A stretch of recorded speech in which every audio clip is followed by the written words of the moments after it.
jox nañ ko fi cëram mi ngi liggéey mais pour le moment la mooy son avenir avec donc cette sélection dégg nañ également lu yàggul dara ministre bi Khady Diène Gaye dikk ne moom donc li nga xam te mu lañ ko sas moo nekk remporter la CAN mais aussi tamit qualifier le Sénégal donc sur la prochaine coupe du monde déjà par rapport ak yooyu noonu ak entente ak li nga xam te mu lañ ko sant nii la nga yaakaar ni pour le moment Pape Thiaw moom mooy les véritables enjeux concernant donc son contrat. waaw mais xam nga contrat Pape Thiaw.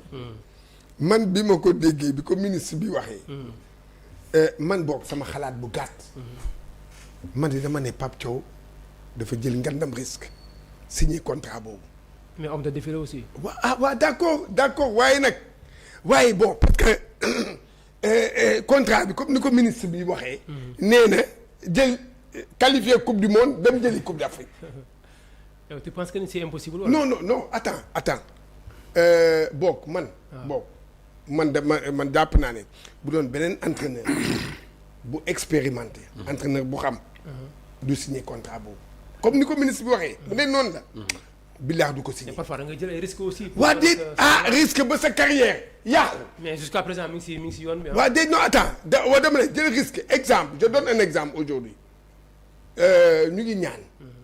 mais léegi xam nga léegi fu mu nekk nii ci ñaar yi. léegi xam nga ci yoon bi la nekk. dès octobre dinañu xam ndax kane bu qualifié octobre. waaw ñaanuma ko yàlla man je veux que ñu dem coupe d'Afrique gagné ko. waaye mu dem gagnéwul coupe d'Afrique bi. mais xam nga loolu moom mooy te après la coupe d'Afrique il y a que 5 mois mooy des. pour la coupe du monde. Ouais. est-ce que lan la état di def foofu. man su ma doon moom bokk man. Cheikh Tidiane man du ma signer contrat boobu man daal man sama problème man boobu la nekk contrat boobu daal man nii xaw ma nag bon peut-être nag bokkuma avis ak ñëpp waaye man nii contrat boobu nga gis nii ñu ne la da ngay gagner fii gagner fële waaw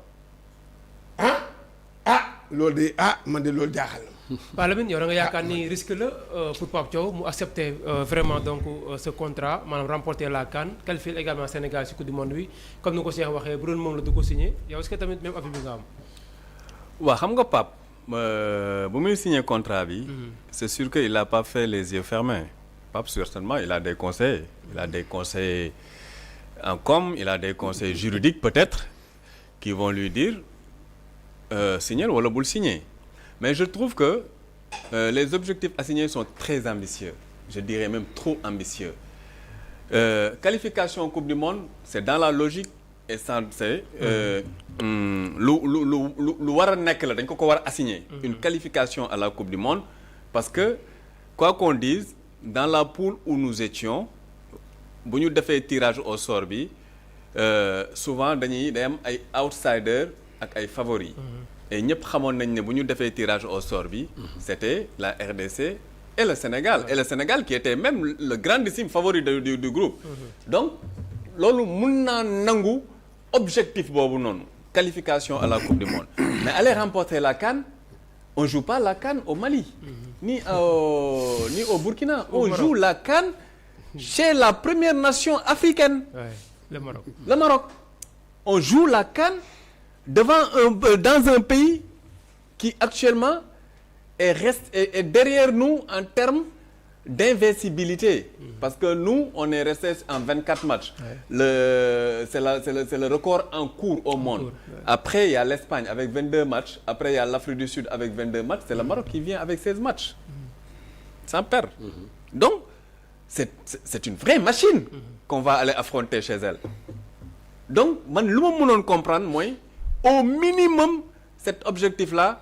c'est de l'inscrire en finale aller en finale ça c'est acceptable parce que n'oubliez pas ñun fu ñu jógee on a été éliminé en huitième de finale suñu dernière CAN donc mënuñu la éliminer huitième de finale l'entraîneur est parti un autre entraîneur est venu avec une nouvelle philosophie il y a des jeunes qui vont vivre leur première Coupe d'Afrique des Nations parce qu'ils sont très jeunes ils vont aller vivre leur première Coupe d'Afrique des Nations et que ñu assigné la remporter la Coupe d'Afrique des Nations je pense que c'est trop ambitieux de la part du ministère des Sports mais mënoon nañ ko assigner objectif disputer la finale nag boo ci yeggee en doyen lu ne mun na ci xaj. mun nga ko ñàkk comme mun nga ko gagner. C'était ça l'objectif en fait qui me paraissait entre guillemets normal. Parce que même si Coupe d'Afrique bii ñu jëm bu ñu voilé wu la face. Le Sénégal fait partie des grandissimes favoris. Grandissime favori. Le Sénégal et le Maroc. Et le Maroc. Ouais. Mais on va jouer au Maroc. C'est ça le problème. Devant le public marocain. Man loolu laa ci amoon lu ma ci. Doyen êtes-vous d'avis également sur deux versions yi nga dégg Pape ak Cheikh Tidiane Gomis mais tamit contrat aussi tamit. mën nañu ne lii lañ la assigné parce que mais bon. mais tamit mën nañu ne lii lañ la assigné après ñu xool les performances ñu mujjee revenir en arrière également mais à la deuxième sens loolu tam c'est possible aussi voilà. Obligation de moyens. Obligation d'objectif. Résultat. Moi, je suis de l'école de Jaraaf. Pendant la construction de la décision, c'est argument contre argument. Je crois que Pape Thiaw a supposé li nga xam ni yëpp am na. yi ñuy wax ni yëpp am na ay jaar-jaar yu ñu jaar ñun ñëpp xam nañ fi ñu jóge. On a eu 2 championnats ici, on est passé en comité de normalisation, et cetera, et cetera. Mais étape yooyu yëpp bi ñu ko passé ba pare yow toog nañu may leen ñaari Coupe d'Afrique yi ñu ñàkk nii suñu Coupe d'Afrique la. Absolument, je suis d'accord. ñun Sénégalais yëpp d'accord nañu ni équipe bu Côte d'Ivoire bi mu ñu gagné. l'année moom day dem gagné ji Coupe d'Afrique. loo ko jëlee. parce que en fait li nga xam ni yëpp nit ñi gis nañ ko. on joue 3 matchs on gagne les 3 matchs. on prend 9 points. unanimement ñëpp ne Coupe d'Afrique bii Coupe d'Afrique du Sénégal la. malheureusement ñu ñàkk ko. dans les conditions que nous savons. waaye xam nga ne équipe bu Côte d'Ivoire boobu. ñun dañ koy dóor ba mu tas. Pape Thiaw bu évaluer ne je suis dans un état qui a boo xam ni dund na lii yëpp xamal na ko boppam.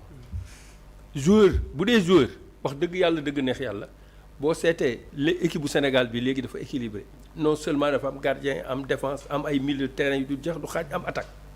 donc bu ñu fàtte ni on a battu la 4e équipe au ranking FIFA. c'est l'Angleterre. te dañ leen fekki seen réew. gagné leen fa. xam nga milieu de terrain wu Angleterre. Bellingham Rice ak Anderson ñëpp xam nañ ni mooy milieu de terrain bi nga xam ni moo gën a équilibré ci àddina. mais ils n'ont pas pu s'exprimer contre le Sénégal. parce que ñun dafa am loo xam ni ñun tam am nañ ko te téye ko. àddina bi yëpp d'accord ci Pape Thiaw signé wul noonu rek dafa supposer le pour et le contre. xam naa ne daf ne mais lii ngeen di def lii ngeen may defal lii ngeen may defal et cetera c'est dans un pays où on maîtrise c'est le moment de dire merci à notre président de la République parce que saa waay jafe-jafe yu nekkoon foofu moo leen ci génne le plus rapidement possible parce que nag loolu tamit au lieu nga toog ba jëye am ñu naan ña ngay jël avion ña ngay jëli kii nangam il faut l'éviter c'est-à-dire loolu wax dëgg yàlla dëgg neex yàlla bokk na ci yi nga xam ni ci bon point wu Sénégal yi xam nga la maîtrise de l'environnement Sénégal léegi ñëpp xam nañ ni ñun am nañ ci xarañte ba amatuñu benn problème boo xam da nga koy dégg béygatuñu problème prime problème hôtel problème avion problème ndàngam et cetera tout ça c'est réglé entraîneur bi ci boppam bu supposé yooyu yëpp gis ko ne yaakaar naa ni man tam def naa sama préparation fa ma waroon a jaar naa fa gagné naa Coupe d'Afrique ci ndaw ñi bu ñu mënee signer pour qualification ci qualification Coupe du monde bi Sénégal yëpp àddina bi yëpp d'accord nañ ni Sénégal muy génn c'est pourquoi je te disais que dans la communication les gens sont passés à côté parce que les Congolais ont fait croire à leur population que mën nañu rivaliser ak équipe bu Sénégal bi ñun sax ci suñu bopp xam nga on a tardé dañu bàyyi ba nekk dos au mur door a réagir waaye wóor na ma wóor a yàlla ni équipe bii buñ ko attaqué balaa match bee tas ñu daw bu supposé loolu yëpp ba pare ne man nag d'accord naa mën naa gagner ji Coupe d'Afrique d'accord naa ni dinaa qualifier Coupe du monde parce que qualification Coupe du monde pour le Sénégal c'est anecdotique léegi parce que kenn xalaatul ni danañ organiser coupe d'Afrique fii te Sénégal du fa bokk c'est pratiquement réglé deuxièmement dem jëli Coupe d'Afrique marocains yi discours yi ñuy tenir ñun ñëpp dégg nañ ko boo bëggee dara daf la koy jaral da nga naan man kii damay dem jëli ko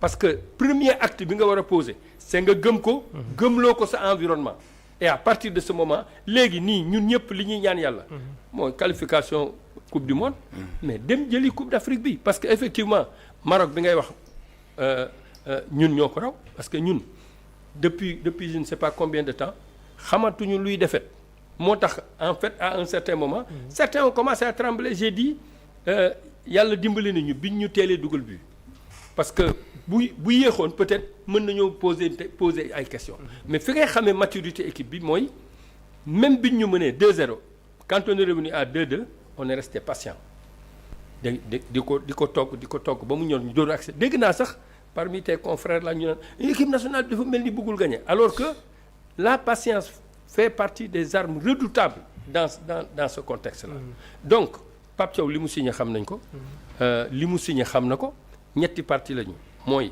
fédération mooy utiliser Pape Thiaw état bi mooy fay donc ñoom ñett la ñu xaatim xam nañ ko ku ci ne xam na ko mi nga def ci sa poos da ngeen may fay nangam da ngeen may defal nangam da ngeen may defal nangam da ngeen may defal nangam ñu ni ko d'accord nañ ci loolu mu daal di ne man lan laa leen di defal ñu ni ko lii la ñu bëgg ak lii bu ñu xësee juboo ba pare ba signé ñun ñëpp on doit travailler en direction de rendre la décision prospère boo xësee bu ñu waxtaanee fa ñuy waxtaanee ñu waxtaan fa ba xuloo ba mujj ne nag fii lii lañ d'accord la ñu d'accord nañ ko def rek. waaw mais est-ce que xam nga benn affaire dafa am. waaw. moom déjà benn. waaw. li ñu doon fay. ki mu remplacé. xam nga déjà moom dañu wàññi. waaw mais wàññi ko ba pare jox ko benn maanaam objectif bu kawe. il fait soit très bien. yow nga bëgg ko kii. xam nga lu tax nga bëgg a nangu loolu. xam nga lu tax ñu def ko. fa ñu nekkoon nekkatuñ fa.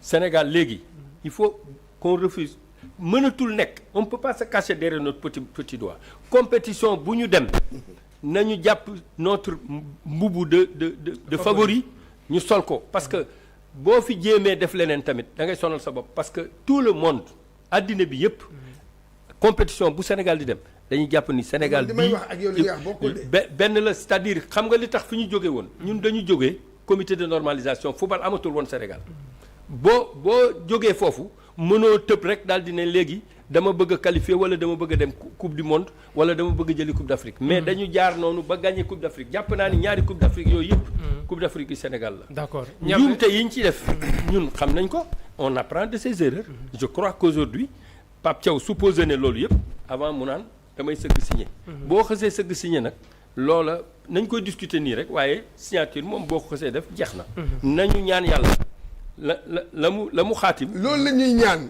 non xoolal grand oui ma xoolal grand xam nga bëgguma tamit yow nga teg ñu foo xam ne. xam nga teg ñu foo xam ne kii. Sénégal dañ lay wax dañu ne. waaw dañ ne. dégg nga ñun ñëpp fii am nañu équipe bu mën a dem jëli coupe d'Afrique bi. am nañu équipe. waaw moo tax ñu bëgg ko jëli. waaw waaye nag boo xoolee comme ni la ko Pape Lamine expliqué. quoi. boo xoolee coupe d'Afrique boobu. et puis il faut rappeler histoire yoo xam nga histoire du football africain mais Maroc bii moom benn yoon la mës a gagné coupe d'Afrique en 76 yàgg na boobu ak léegi depuis boobu mu ngi daw ci coupe d'Afrique ñun moment bi ñuy daw ñun ñu nekk zéro di wuti benn moom mu ngi doon wuti deux ba léegi mënugul am deux organisé na ko fi en 1988 mu ñàkk ko ci dëkkam génnul sax demi-finale. dëgg la. kon nag loolu te tey jii le Maroc prépare la coupe du monde. de 2030 xaw ma. mais yooyu yëpp xam nga yooyu yëpp dafa nekk et puis état bi lu mu consentir ci footballu le football kii waa marocain. lim ci def. yooyu yëpp xanaa man loolu lañ lay wax dañu ne Pape Thiaw mënoon nañ ko defal lenn rek ne comme ni ñu ne ko. Pape Thiaw coupe du monde waaw parce que dañu war a dem coupe du monde waaye coupe d'Afrique sincèrement ak lu mu dee ah waaw mais li ngay wax ni weesu na c'est-à-dire li ngay alors war nañ ko jàll si ñam weesu na Djibi d'abord rapidement la wax ñam mbé ko une minute la li ngay wax nii weesu na c'est-à-dire aujourd'hui tout le monde doit travailler pour rendre la décision prospère. Donc l'avion ne fait pas marche arrière. Comme non jeex na parce que léegi ñun Pape Thiaw fédération ak état bi juboo nañu signé nañu la ñu signé ministre bi paraphé na ko. D'accord. li ci des maintenant. ku nekk la mu yaakaar ni bu ko defee. dana tax ñun ñu atteindre objectif bi nañ jóg jëm ci loolu. parce que discussion yi ñuy am nii. weesu na. d'accord ñambe contrat boobu sax yéen a ko travaillé yéen a proposé Pape Thiaw. non. fédération du ci équipe bi mais fédération. non il faut mu leer. non fédération la non je parle de fédération. non là man du ma d'accord ak yow. non c'est pas non il faut que parce que ñii seetaan moo tax. ñii ils n'ont rien à voir avec ce contrat là. fédération c'est la continuité. waaw même bu nekkee continuité non. il faut que mu leer même bu nekkee continuité. non ñu seetaan xam nañu. kenn moo ko dama ne. ba ñëwee yàggul ñu seetaan xam nañu. Augustin moo jàpp loxo Pape Thiaw dem ci ministre bi. mais fédération pour waa fédération ba léegi fédération. mais non ñii xam la ñuy def. mooy ki li kii di wax constaté rek la ñuy def. mais les continuités lañ nekk ñoom. waaw. déjà mi ngi noonu fédération la fi nekk. fédération laay wax donc yéen. contrat bi même bu fekkee du seen équipe Augustin la woon. mais effectivement yéen fédération yéen a defar le contrat de Pape Thiaw jébal ko ministère des sports validé ko. déjà yéen ba ngeen ko defaree la moo nekk les tenants et les aboutissants également de ce contrat aussi ak est-ce que am ngeen tamit yaakaar carrément que ni Pape Thiaw dina si mën a génn aussi. jar na leeral aussi effectivement c'est vrai que les hommes passent les institutions demeurent. C'est ça. La fédération est une institution. nit dañ koy yor ñu dem assemblée générale ñu changer ñeneen ñëw. mais quand même il est bon de rappeler que ñun dañ fi fekk contrat bi. donc contrat boo xam ne ni Augustin moo ko signé woon. même si aujourd'hui Ablaye Fall c'est la continuité. donc ñuy ñaan yàlla li nga xam ne nii moom lañ yéene ci affaire bi yàlla def ko. mais je voulais d'abord revenir sur la victoire du Sénégal pour vraiment féliciter Pape Thiaw ci victoire bu am solo bi nga xam ne nii l'équipe nationale am na ko bi passé ni RDC. parce que vraiment loolu am na solo beneen bi mooy fàttali ne Pape Thiaw dafa nekkoon intérimaire. ci kaw intérimaire boobu vraiment mu qualifié équipe bi en Coupe d'Afrique.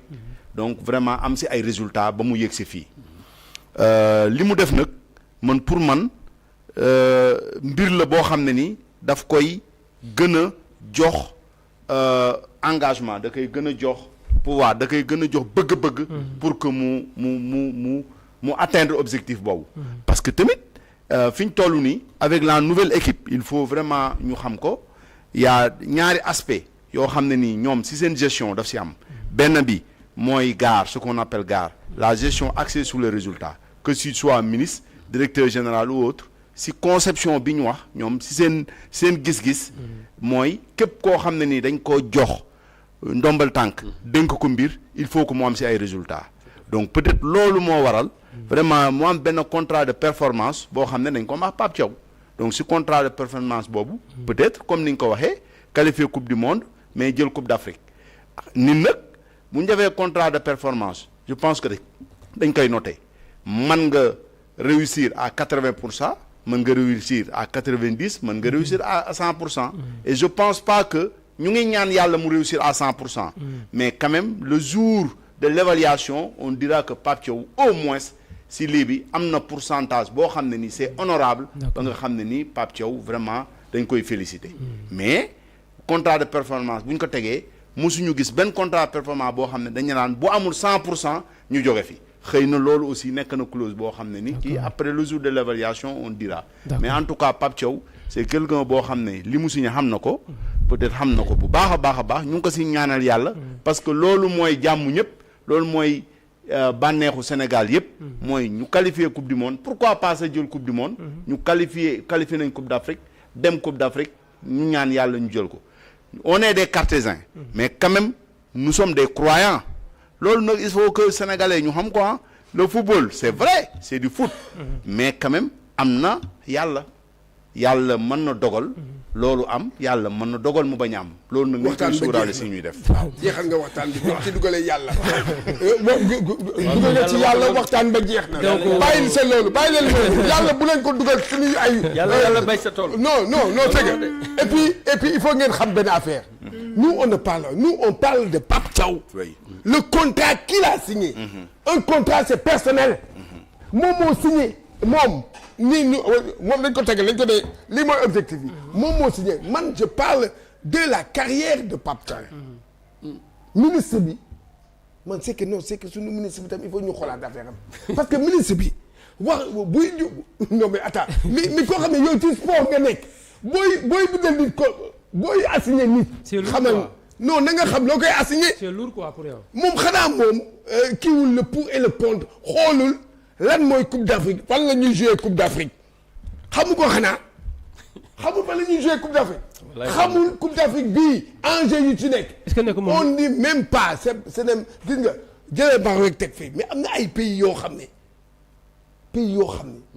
ils visent ñoom dañ ne ñoom comme Sénégal dañuy xoolal dañu ñefe pour jël Coupe d'Afrique bi. man je parle de Pape Thiaw man moom laa risque ba man pour man il a pris jël na risque yàlla na ko yàlla jàppale nag. amiin waaw. comme ça ñun ñu am ndam moom mu am ndam. c'est un homme de défi. waaye man je dis encore il a ngandam risque la jël. ah mi ngi noonu donc en tout cas dañuy dem léegi très rapidement. balaa muy signé ko si yàlla évaluer na loolu yëpp. d'accord parce que moom. le pour et le contre. xool na le pour et le contre. yaakaar na ni mën na ko def. mu ne d'accord indi leen ma signé. donc boo sëggee signé ba pare le débat il est clos ñun ñëpp nañu jàpp ku nekk la mu mën. na ca nekk ñu jàppale Pape Thiaw yàlla dimbale ko.